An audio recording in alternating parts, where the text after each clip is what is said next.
All right, hey there. Thanks for joining us for this week's episode of Bloomerang TV. Thanks for tuning in. My name is Steven, and I'm the VP of Marketing over here at Bloomerang. And today I am joined by the co-founder, actually the founder of DonorDynamics. Her name is Jeri Alcock. Hey there, Jeri. How you doing?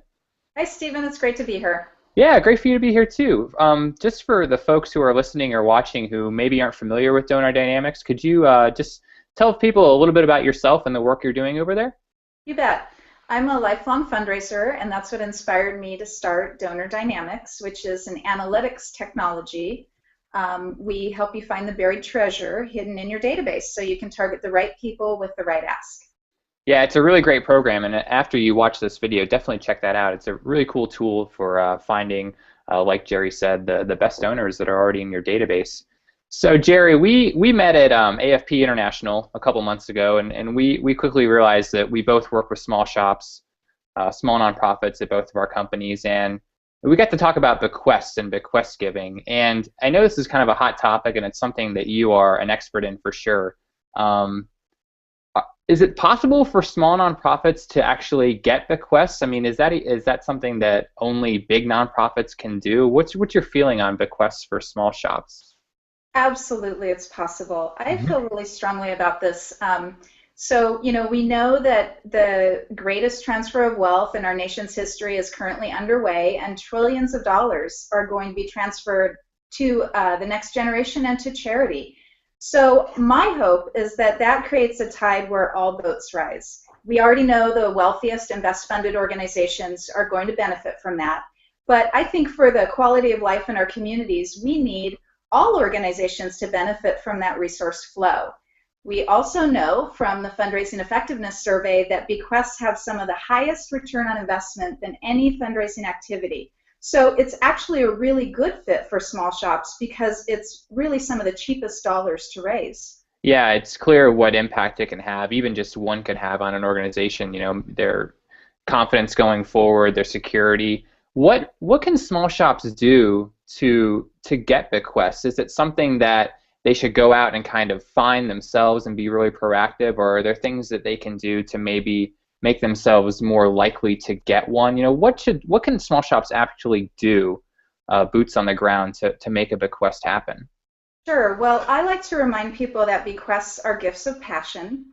So if you have a compelling mission and you have any vintage at all on your organization, then you're likely going to have some bequests in the pipeline that you may not know about. Mm-hmm. The first step is promote bequests. Promote bequests across your entire constituency. I think one of the most common mistakes I see is that people focus on elderly donors or boomers. We know that boomers were disproportionately hit by the Great Recession, and we know that many times elderly donors, or when they go into poor health, are least receptive to those conversations.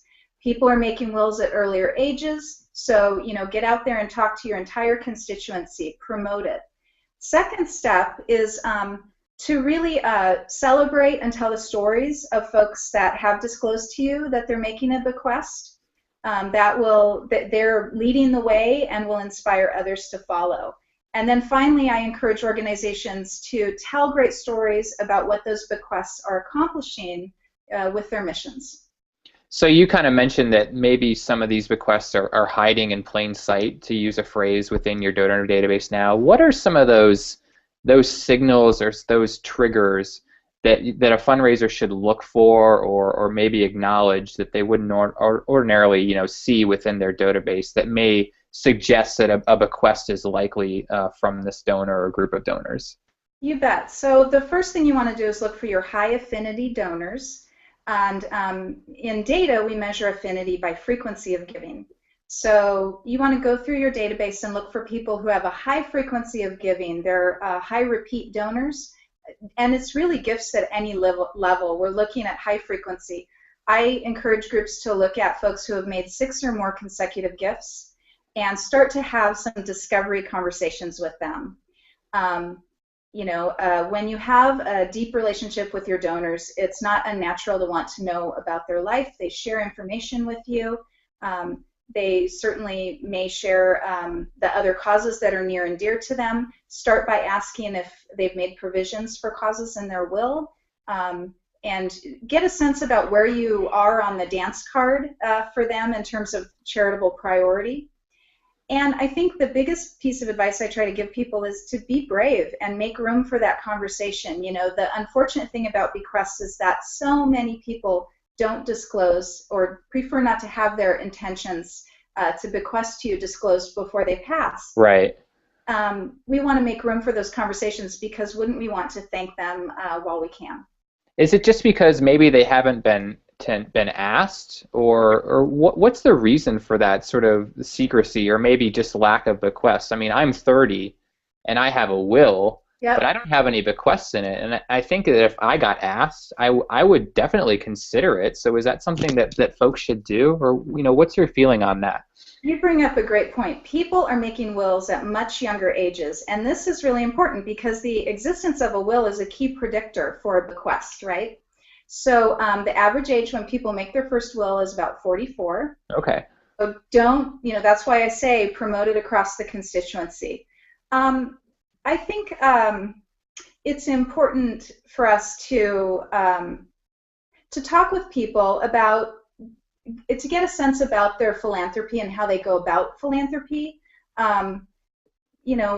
Understanding what they would like to see happen in their vision for their involvement with your organization. And ultimately, big projects or audacious vision will arise out of those conversations.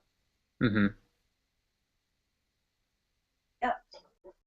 So when should that start? Right, so I don't think that a 25-year-old first-time donor, you should give them a call and start talking about bequests, right? That's probably not a good idea, or maybe it is. But you notice that, or you mentioned that people maybe start a little too old in the age brackets. They're asking boomers or asking people who are retired. Is there a sweet spot for when you should start talking about this with a donor? Should there be a few donations before that relationship really forms? What's the timing on all of this? It's definitely relative to the relationship you have. So Mm-hmm. It's important to be aware of your high-frequency donors, your high-affinity constituents, to get to know them personally, and what their goals for philanthropy is. I think the other thing is that successful bequest programs are top-down and inside-out.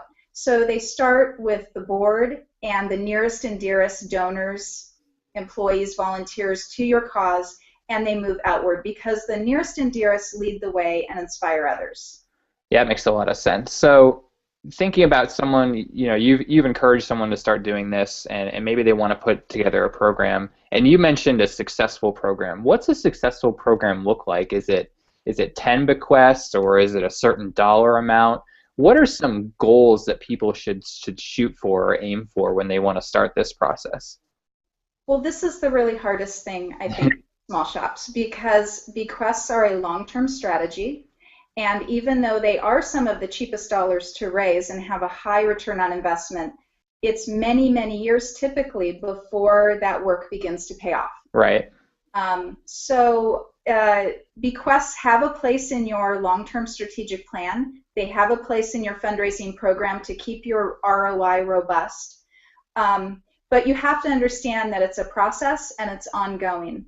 So something to understand first is to uncover anyone you suspect might love your cause that much that they have named you in their will, and ask them to promote that to others. Secondly, promote across the constituency. And third, have those discovery conversations with folks that you sense have a high affinity but you don't know very well. In terms of numbers, that's really hard to gauge. Some years people see a windfall of bequests, other years they go without any bequests at all. But the great thing about bequests is that even a fairly modest bequest is typically a pretty large gift for an organization, and certainly for small shops. Great. Well, that makes a lot of sense. Well, this is a really important topic, so thanks for sharing all your knowledge with us. Hopefully some people will to listen to this and hear it and start their program off on the right foot. So thanks for sharing that with us. Since we've got a few minutes left, I want to give you a chance to talk a little bit about DonorDynamics and maybe how folks can learn more about you, check you out online, and talk to you more about this topic.